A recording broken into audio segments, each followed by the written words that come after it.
Baik guys, Assalamualaikum warahmatullahi wabarakatuh guys. Kembali lagi bersama saya orang lembur dari ujung negeri anta berantah ya.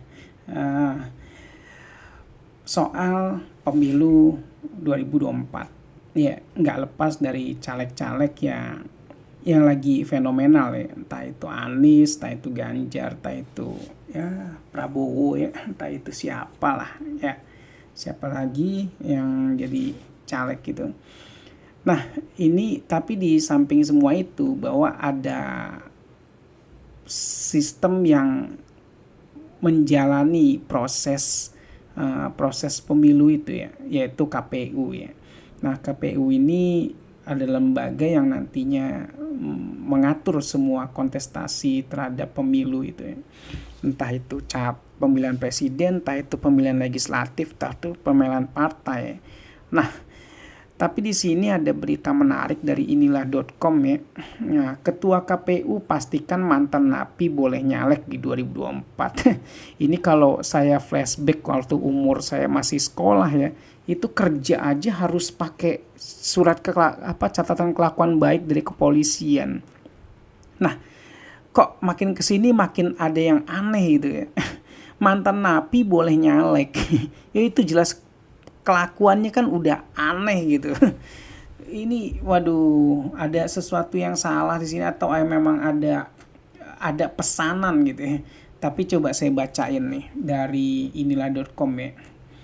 Ketua Komisi Pemilihan Umum KPU Hasyim Asy'ari ya, memperbolehkan mantan narapidana napi ya, untuk daftar menjadi bakal calon anggota legislatif. Namun ex-napi itu harus memenuhi beberapa persyaratan yang ada ya. Hasyim menjelaskan dalam UU Pemilu nomor 7 tahun 2017 mencantumkan syarat bagi calon anggota DPR, DPRD, dan DPD. Syarat dalam undang-undang tersebut adalah bakal calon tidak pernah dipidana dengan ancaman 5 tahun atau lebih. Kemudian MK memberikan putusan itu dalam perkembangannya bahwa bagi orang yang pernah dipidana atau mantan terpidana itu tetap boleh mencalonkan diri baik sebagai DPR, DPRD, DPD. Jelas SIM kepada wartawan nih. Jakarta Jumat 5 Mei 4 Mei maaf. Lebih lanjut Hasyim mengatakan mantan napi boleh menjadi caleg dengan catatan yang bersangkutan telah selesai menjalankan masa pidananya. Dengan catatan harus selesai masa pidananya. Catatannya pidananya itu karena apa dulu itu. Nah ini jadi catatan penting juga bagi kita. Nah, jadi setelah selesai menjalani pidana itu artinya berstatus mantan terpidana. Nah, mantan terpidana itu tidak lagi punya teknis administratif dengan lembaga kemasyarakatan, ujar dia. Sementara itu ia juga menuturkan bahwa mantan napi tersebut harus membuat surat pernyataan bahwa dirinya telah dipidana dengan ancaman 5 tahun atau lebih. Itu adalah salah satu syarat untuk mengajukan diri ya.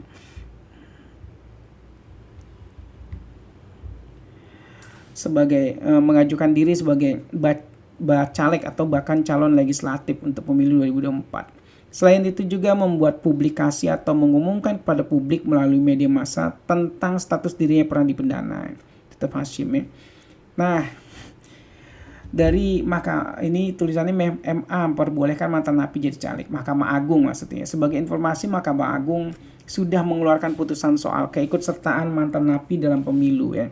Lewat putusan MA nomor 30 P/HUM 2018, MA memperbolehkan mantan napi maju sebagai calon anggota legislatif caleg pada pemilu 2024. Nah, dalam putusan itu MA mengabulkan gugatan Lucianti atas larangan ex napi koruptor nyalek yang diatur dalam pasal 60 ayat 1 peraturan KPU PKPU nomor 7 tahun 2018. MA menuliskan sejumlah pandangan saat mencabut larangan itu. Beberapa alasan diantaranya mengaitkan larangan itu dengan hak asasi manusia hingga alasan tumpang tindih peraturan. Aduh, berat ini guys kalau di rezim ini ya. Ya namanya juga rezim ya, rezim ijazah palsu ya, yang sampai sekarang nggak ada ijazah aslinya itu belum nampak ya. Jadi kita bisa sebut dan berani sebut karena itu rezim ijazah palsu ya. Jadi acak-acakan ini negara ini. Lanjut lagi saya bacain ya. MA berpendapat larangan ex napi koruptor nyalek bersinggungan dengan pembatasan HAM, terutama hak politik warga negara untuk dipilih dan memilih ya. MA menyebut hak politik telah tercantum dalam Kovenan Internasional Hak-Hak Sipil dan Politik Persatuan Bangsa-Bangsa.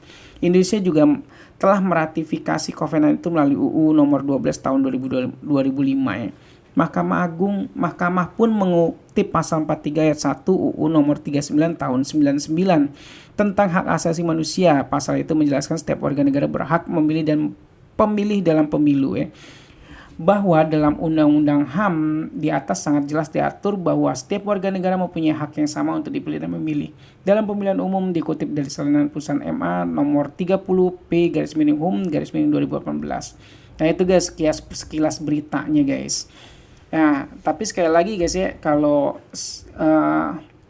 masyarakat yang belum dapat kerjaan dan mau ngelamar kerja, ya itu tetap harus ada surat pengakuan baik dari kepolisian ya, karena perusahaan yang mau nerima juga nggak mau mungkin kan, ini sekelas perusahaan aja nggak mau. Itu kalau negara kok bisa lo boleh napi nyalek, itu yang salah di mana sih guys?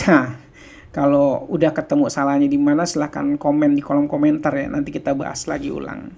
Baik guys, sekian dulu dari saya, orang lembur dari ujung negeri antah berantah. Wassalamualaikum warahmatullahi wabarakatuh.